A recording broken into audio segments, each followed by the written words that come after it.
जेहि दिन बेटी जनमली त धरती अरक जाला हो।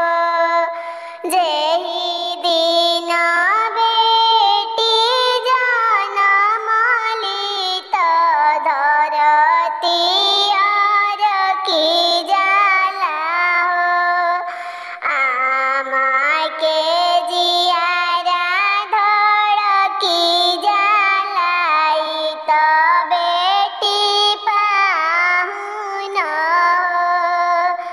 आमा के जियारा धड़की जाला ई त बेटी पाहुन हो।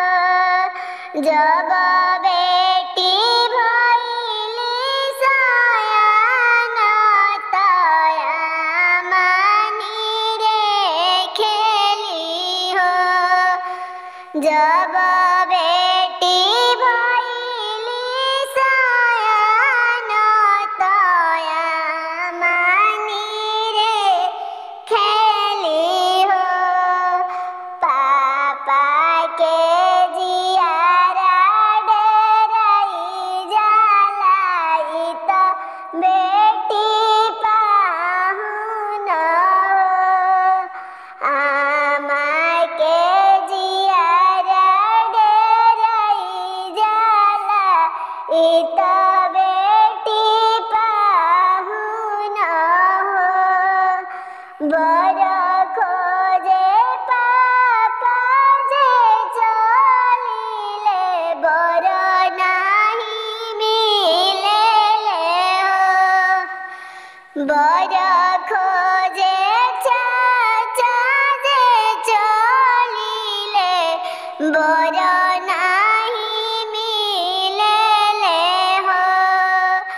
लवटी के पापा हमरे आई गईनी मनवा मारी बैठिले हो।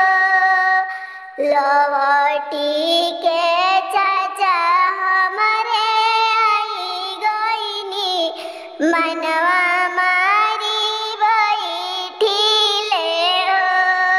कतहु ना मिलेले बरवा जे बर बड़ी सुंदर हो।